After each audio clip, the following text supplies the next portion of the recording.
శ్రీ గురుభ్యో నమః. నేను మీ ప్రసాద్. మీరు చూస్తున్నారు ప్రసాద్ ఆస్ట్రాలజీ యూట్యూబ్ ఛానల్. ఈ వీడియోలో మనము శ్రీ విశ్వావసు నామ సంవత్సర ద్వాదశ రాశి ఫలితాలు చూద్దాం. ముందుగా మేషరాశి. ఈ మేషరాశి వారికి ఈ సంవత్సరము ఆదాయము 2, వ్యయము 14, రాజపూజ్యము 5, అవమానం 7. ఇక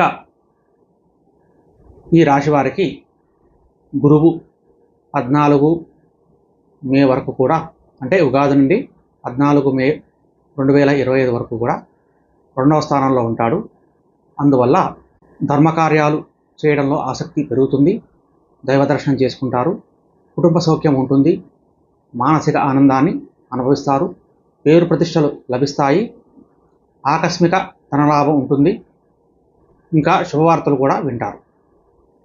అలాగే శుభకార్య ప్రయత్నాలు కూడా సులభంగా నెరవేరుతాయి. అయితే 15 మే నుండి 19 అక్టోబర్ వరకు, తర్వాత 6 డిసెంబర్ నుండి సంవత్సరాంతం వరకు కూడా ఈ గురువు 3వ స్థానంలో ఉంటాడనమాట. అందువల్ల ముఖ్యంగా బంధుమిత్రులతో విరోధం ఏర్పడకుండా జాగ్రత్త పడడం మంచిది. అలాగే ఆర్థిక ఇబ్బందులు ఎదుర్కొనే అవకాశం ఉంటుంది. ఇంకా స్వల్ప అనారోగ్య బాధలుంటాయి. అయితే వృత్తి ఉద్యోగ రంగంలో అభివృద్ధి ఉంటుంది. మానసిక ఆందోళనతో కాలం గడుస్తుంది. ఇంకా ప్రయత్నలోపం లేకున్నా కూడా పనులు పూర్తి చేసుకోలేకపోతారు. అయితే 19 అక్టోబర్ 2025 నుండి 5 డిసెంబర్ 2025 వరకు ఈ గురువు 4వ స్థానంలో ఉంటాడనమాట. అందువల్ల స్థానచలనం ఉంటుంది. ఇంకా గృహంలో మార్పులు కోరుకుంటారు. ఇతరుల విమర్శలకు లోనవుతారు. స్థిరమైన నిర్ణయాలు తీసుకోలేరు. ఆకస్మిక ధన వ్యయం అయ్యే అవకాశం ఉంటుంది. బంధుమిత్రులతో జాగ్రత్తగా ఉండటం మంచిది. రుణ ప్రయత్నాలు చేస్తారు. ఇది ఈ విశ్వావసు నామ సంవత్సరంలో మేషరాశి వారికి గురువు ఇచ్చే ఫలితం. ఇక ఇప్పుడు శని ఇచ్చే ఫలితాన్ని చూద్దాం. ఈ శని ఉగాది నుండి సంవత్సరాంతం వరకు కూడా 12వ స్థానంలో అశుభుడై ఉంటాడనమాట.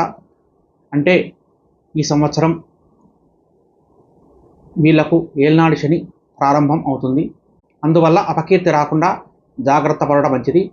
అలాగే స్వల్ప అనారోగ్య బాధలుంటాయి. ప్రయాణాల్లో వ్యయ ప్రయాసలు తప్పవు. అలాగే కలహాలకు దూరంగా ఉండటకు ప్రయత్నించాలి. దూర వ్యక్తుల పరిచయాలు ఏర్పడతాయి. ఇక ఈ సంవత్సరం వీరికి రాహువు 18 మే 2025 వరకు 12వ స్థానంలో అశుభుడై ఉంటాడనమాట. అందువల్ల ఆకస్మిక ధన నష్టం ఉండే అవకాశం ఉంటుంది. కాబట్టి జాగ్రత్తగా ఉండాలి. కొన్ని ముఖ్యమైన కార్యక్రమాలు వాయిదా వేసుకోవాల్సి వస్తుంది. స్వల్ప అనారోగ్య బాధలుంటాయి. వృధా ప్రయాణాలు చేస్తారు. స్థానచలన సూచనలు ఉంటాయి. సన్నిహితులతో విరోధం ఏర్పడకుండా ఉండటం మంచిది. అంటే సన్నిహితులతో విరోధం ఏర్పడకుండా మెలుగుట మంచిది. అయితే 19 మే 2025 నుండి సంవత్సరాంతం వరకు కూడా ఈ రాహువు 11వ స్థానంలో, ఏకాదశ స్థానంలో శుభుడై ఉంటాడనమాట. అందువల్ల నూతన వస్త్ర, వాహన, ఆభరణ లాభాలు ఉంటాయి. ఆకస్మిక ధనలాభం కూడా ఉంటుంది. శుభవార్తలు వింటారు. శుభకార్య ప్రయత్నాలు సులభంగా నెరవేర్చుకుంటారు. బంధుమిత్రులతో కలిసి విందు వినోద కార్యక్రమాల్లో పాల్గొంటారు. ఒక ముఖ్యమైన కార్యక్రమం కూడా పూర్తయ్యే అవకాశం ఉంటుంది. ఇది రాహువు యొక్క ఫలితాలన్నమాట. ఇక కేతువు.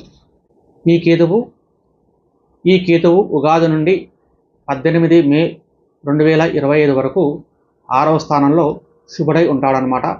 అందువల్ల శుభ కార్యక్రమాలన్నీ కూడా సులభంగా నెరవేరుతాయి. దూర బంధువులను కలుస్తారు. తద్వారా లాభాలుంటాయి. విదేశీ ప్రయత్నాలు సంపూర్ణంగా నెరవేర్చుకుంటారు.